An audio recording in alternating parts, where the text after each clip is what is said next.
నిజామాబాద్ జిల్లాలో వర్షాలు కురుస్తున్నాయి. జిల్లాలో వర్షాల ప్రభావంపై డీటెయిల్స్ రజనీకాంత్ అందిస్తారు. రజనీకాంత్, ఉమ్మడి నిజామాబాద్ జిల్లాలో వర్షాల ఎఫెక్ట్ ఎలా ఉంది? శ్రవంతి, ఉమ్మడి నిజామాబాద్ జిల్లా వ్యాప్తంగా మధ్యాహ్నం నుంచి ఒక్కసారిగా వాతావరణం మాడిపోయింది. అటు కామారెడ్డి, నిజామాబాద్ రెండు జిల్లాల్లోనూ ఒక్కసారిగా వాతావరణం అంతా కూడా మేఘావృతం అయితే ఉదయం వరకు కూడా దాదాపు 38-39 డిగ్రీల ఉష్ణోగ్రత నమోదైంది. కానీ మధ్యాహ్నం తర్వాత ఒక్కసారిగా వాతావరణం మారిపోయింది.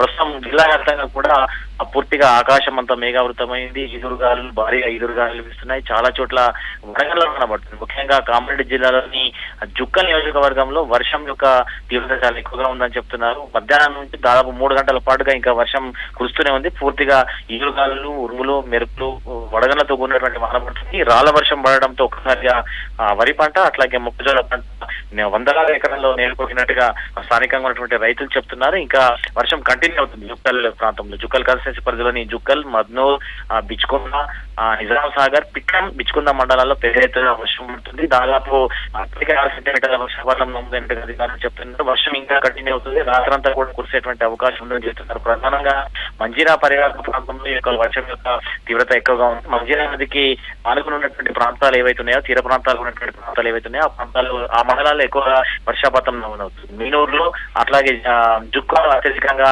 3 సెంటీమీటర్ల వర్షపాతం నమోదైంది. యావరేజ్ గా అయితే వర్షం యొక్క తీవ్రత చాలా ఎక్కువ అని చెప్తుంది. ఇక కామారెడ్డి జిల్లాకు సంబంధించి దోమకొండ, రామారెడ్డి, ఎల్లారెడ్డి, లింగంపేట మండలాల్లోనూ వర్షం పడుతుంది. మధ్యాహ్నం నుంచి కూడా వర్షం కురుస్తుంది. ఈదురుగాలుకున్నటువంటి వర్షం వస్తుంది. ఇక్కడ నిజామాబాద్ జిల్లా వ్యాప్తంగా కూడా అక్కడక్కడ చిరుజల్లులు కురుస్తున్నాయి. ఇక్కడ కూడా ఇంకా నిజామాబాద్ జిల్లాకు సంబంధించి భారీ వర్షాలు నమోదు కాలేదు. ఒక మోస్తారు వర్షాలు కూడా లేవు. కానీ అక్కడక్కడ చిరుజిల్లాలు పడుతుంది. కానీ ఈదురుగాల ప్రభావం మాత్రం జిల్లా అంతటా ఉంది. దాదాపు 30 నుంచి 40 కిలోమీటర్ల చాలా చోట్ల ఈ పైకప్పులు, రేకులు వేసుకున్నటువంటి రేకులు కావచ్చు, లేకపోతే పశువులకు సంబంధించినటువంటి పశువులు ఉండేందుకు వేసుకున్నటువంటి షెడ్లు కావచ్చు, రేకులకు సంబంధించి అవన్నీ కూడా ఈదురుగాలకు బాగా ఈదురుగాలు పోయినాయి. చాలా చోట్ల చెట్లు నేల రాలిపోయినాయి. ఇంకా చాలా చోట్ల అయితే మామిడికాయలు పూర్తిగా తోటలోంచి రాలిపోయినటువంటి సిచ్యువేషన్ ఉందన్నట్టుగా మనకు సమాచారం అందుతుంది. ఓవరాల్ గా ఉమ్మడి నిజామాబాద్ జిల్లా వ్యాప్తంగా ఇక నిజామాబాద్ జిల్లాలో వర్షాలు లేకపోయినా ఈదురుగాల ప్రభావం చాలా ఎక్కువగా ఉంది. వర్షం పడే అవకాశం కూడా ఉన్నట్టుగా చెప్తున్నారు. ఇక కామారెడ్డి జిల్లాలో అయితే వర్షాలు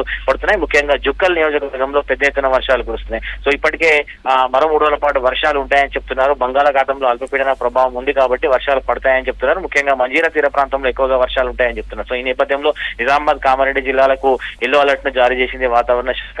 ప్రస్తుతం అయితే జిల్లా వ్యాప్తంగా వాతావరణం పడేటువంటి నిజామాబాద్ జిల్లాలో వాతావరణం పడే సూచనలు స్పష్టంగా కనిపిస్తున్నా. కామారెడ్డిలో మాత్రం ఇప్పటికే వర్షం ప్రారంభమైంది. జుక్కల్లో భారీ వర్షాలు పడుతున్నటువంటి నేపథ్యం మనకు కనిపిస్తుంది. శ్రవంతి.